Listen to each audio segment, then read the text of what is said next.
Les douleurs à la hanche concernent tout le monde, que vous soyez sportif, que vous soyez plus sédentaire, que vous soyez très jeune ou un peu plus âgé. Je vous donne des conseils pour soulager les douleurs à la hanche dans quelques secondes.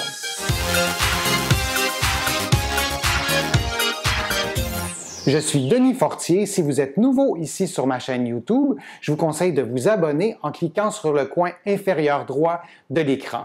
Maintenant, les douleurs de la hanche, ça concerne vraiment beaucoup de monde.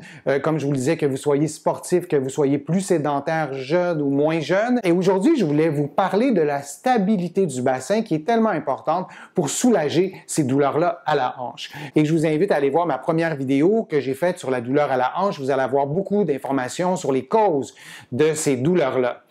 Donc, la stabilité du bassin, c'est vraiment fondamental pour soulager votre douleur à la hanche. Je vous donne un exemple d'une moins bonne stabilité du bassin. Par exemple, si vous vous tenez en équilibre sur un pied et votre bassin s'incline, donc du côté probablement où vous n'aurez pas d'appui, le bassin va s'incliner et vous êtes incapable ou c'est vraiment très difficile pour vous de maintenir un bassin horizontal, c'est un exemple d'une moins bonne stabilité du bassin. Un autre exemple, vous vous tenez toujours en équilibre sur un pied et vous balancez votre jambe de l'avant vers l'arrière et tout ce qui bouge, c'est le bas du dos, le creux. Si vous mettez votre main dans le creux du bas du dos, vous allez sentir un mouvement, vous allez sentir la contraction musculaire.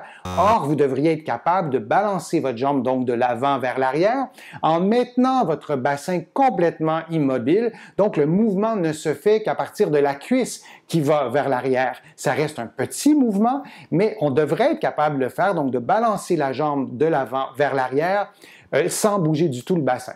Un manque de stabilité du bassin peut causer une douleur à la hanche et peut causer aussi une douleur à l'articulation, aux articulations sacro-iliaques. C'est peut-être votre cas. On confond parfois les douleurs sacro-iliaques aux douleurs du bas du dos. Or, les douleurs sacro-iliaques sont beaucoup plus près de la fesse. En fait, ils sont situés, ces douleurs-là, sur le bassin.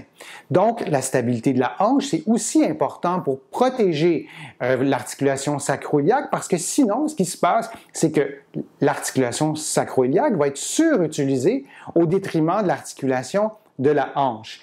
Et détruisons un mythe. On associe souvent une douleur à la cause principale d'un problème. Or, c'est pas toujours ce qui se passe. Parfois, la douleur est située à une région qui va relativement bien, mais qui est surutilisée parce qu'il y a un autre endroit dans votre corps, par exemple, qui est trop raide.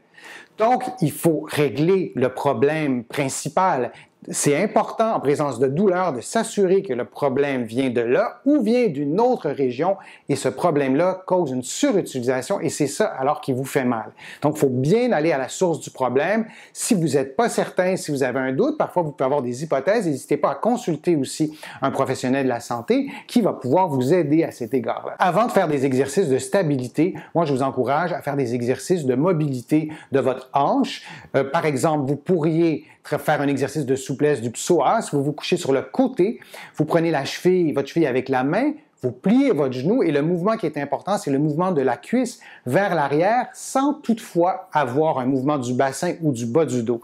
Donc, si le creux de votre bas du dos s'amplifie ou si votre bassin bouge, c'est pas ça qu'on souhaite. On veut que ce soit immobile pour que vous sentiez un effet d'étirement à la partie avant du bassin, c'est-à-dire à l'aine. Vous maintenez cette position-là de 30 secondes à 60 secondes environ. Vous prenez une pause, vous pouvez répéter 3 fois.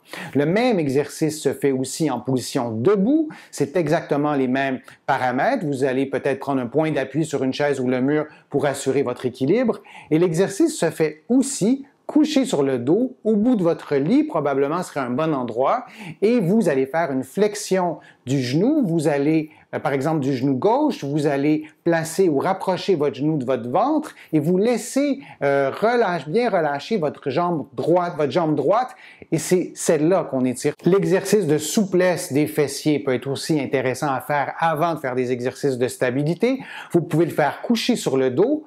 Par exemple, le genou gauche plié, vous placez la cheville droite sur le genou gauche et avec vos mains, vous prenez donc votre genou et vous le dirigez vers l'épaule opposée pour aller étirer les muscles de la fesse.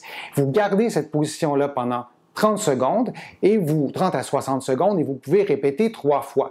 Pour cet exercice-là, vous allez vous assurer de maintenir aussi le bassin immobile, de garder le creux au bas du dos pour que vous sentiez vraiment l'étirement au niveau des fessiers. Si vous n'immobilisez pas votre bassin, l'exercice va être vraiment moins efficace. Vous pouvez aussi faire l'exercice en position assise. C'est exactement les mêmes paramètres et là aussi, vous vous assurez de maintenir immobile votre bassin et le bas du dos et de préserver cette courbure-là au bas du dos. Passons aux exercices de stabilité du bassin. Voici le premier. Vous vous placez à 4 pattes. Vous faites une flexion du genou et vous levez votre cuisse pour la placer à l'horizontale et vous allez maintenir cette position-là pendant 30 secondes et la clé, c'est de garder votre bassin immobile. Il ne faut pas que ni le bassin ni le bas du dos bouge. C'est un petit mouvement d'extension. Donc, si votre genou lève très, très, très haut, c'est probablement parce que vous surutilisez le bas du dos, vous surutilisez le bassin. Lorsque vous serez capable de faire cet exercice-là, vous pouvez faire la même chose, mais en levant la main opposée. Donc, ça va vous paraître comme un exercice d'équilibre, mais c'est aussi un exercice de stabilité. On veut rester bien immobile au niveau du bassin. On ne veut pas avoir d'inclinaison à droite ni à gauche non plus. Les mouvements de surutilisation du bas du dos et du bassin peuvent fragiliser certaines articulations de cette région-là en plus de la hanche et ces mouvements-là, vous allez peut-être les sentir durant vos activités physiques, que ce soit pendant la marche, pendant la course à pied, pendant le vélo, la natation, le tennis, on pourrait en nommer plusieurs.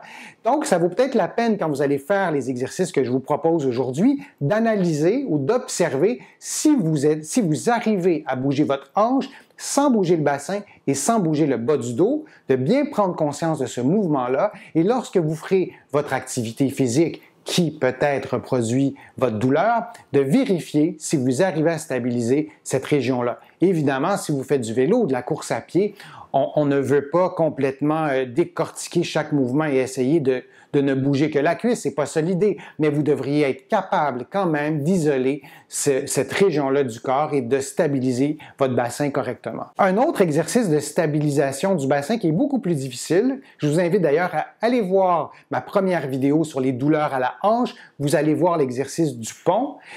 C'est un exercice qui est préalable à l'exercice que je vous donne. L'exercice dont il est question aujourd'hui, c'est le pont, mais les pieds sur un ballon suisse. C'est beaucoup plus difficile, vous l'avez deviné, c'est beaucoup plus instable et vous allez faire l'exercice du pont, c'est-à-dire de lever les fesses, de maintenir quelques secondes, si vous êtes capable de maintenir plusieurs secondes, 10, 20, 30 secondes, et redescendre les fesses. Lorsque vous serez capable de faire ça, vous faites la même chose, mais en levant les bras. Alors, ça double, ça triple le degré de difficulté de cet exercice-là et vous montez et vous redescendez le bassin de cette façon-là.